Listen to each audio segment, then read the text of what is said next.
خدمت کې یم. زموږ د نننۍ خپرونې موضوع بیا هم د مانځه مسائل دي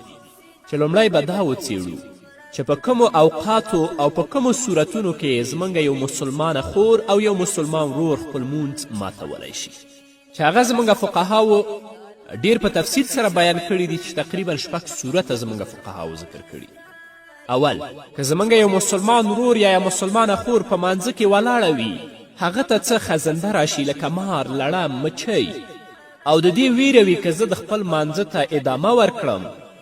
نو دا مار یا دا لړم به ما وچیچي، نو کولی شي چې خپل مونځ مات کړي، د هغه مار او د هغه لړم یا د مچۍ نه ځان بچ کړي یا هغوی ووژني او وروسته د دې د خپل مونځ بیا راوګرځوي.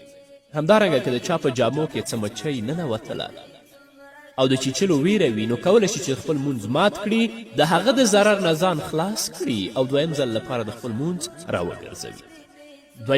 دویم هغه صورت دی که چیرته په یو کور کې زموږ یو مسلمان ورور یا یو مسلمانه خور په مانځه باندې ولاړه وي او هغه کور ته د سپي یا همدارنګه د پیشو یا د نورو ورانکارو د راتللو ویره وي چې هلته خوراکي توکي یا خوراکي شیان به وخوري، یا په مانځه کې ولاړ وي خو کوم قیمتي شی د دې له یاده وتی وي چې د هغه د غلا کېدو یا د ورکېدو ویره وي، نو په دغه صورت کې هم د خپل مونځ ماتولی شي، د مونځ ماتولې پروا نه لري او وروسته د دې کولی شي چې د خپل مونځ بیا راوګرځوي. دریم صورت، که څوک په سفر باندې روان وي، هغه په مانځه ولاړ دی، خو که دا خپل مانځه ته ادامه ورکړي، د هغه نه هغه موټر یا د هغه نه هغه الوتکه روانیږي ځي، نو کولی شي چې د خپل مونځ مات کړي. که وخت ورته پیدا شه نو مونځ دې په وخت کې وکړي او که نه و د دې مانځه قضایي هم راوړی شي. څلورم صورت دا دی چې زموږ فقهاو لیکلی که چاته په لمانځه کې البته د قضای حاجت سخت ضرورت شو چې هغه د ټینګولو وس نه لري، نو په دغه صورت کې کولی شي چې د خپل مونځ مات کړي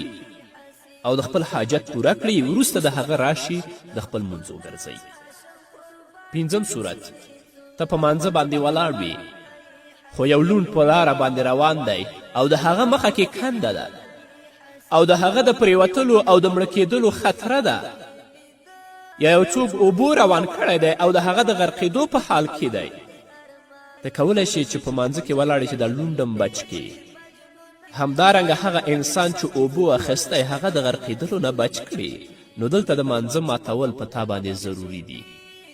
هغه ړوند ته به هم نجات ورکوي او هغه څوک چې اوبو اخیستی دی هغه ته به هم نجات ورکوي، وروسته د دې به د خپل مونځ کوي. که دې داسې ونه کړه نو سخت ګنهګار به یې. یعنې چاته یو ضرر مخکې کیږي، ته په مانځه ولاړ یې، کولی شي چې هغه ضرر نه هغه بچ وساتي، نو تا ته د مانځه ماتول ضروري دي چې د خپل مونځ مات کړه، هغه د هغه ضرر نه بچ کړه، وروسته د هغه نه د خپل مونځ وکړه. شپږم صورت دا دی که د چا مور و پلار ډیر سخت مریض وي او هغوی د دې مرستې ته اړتیا لري، که هغه د دې لور وي یا د دې زوی وي یا لمسی وي، نو چې هغه آواز کوي نو تا ته مناسب ده چې خپل مونځ مات کړې او لاړ شي د هغه خپل مور و پلار مرسته وکړي. او که چیرې ډیر ضرورت نه وي نو د لمانځه ماتول بیا دلته ښه کار نه دی، بلکې خپل مونځ به کوې او وروسته د هغه به د خپل مور و پلار مرسته کوي. بله مهمه مسله په مانځه کې قدرمنو اوریدونکو د موبایل د تلیفون بندول دي. آیا دا مسله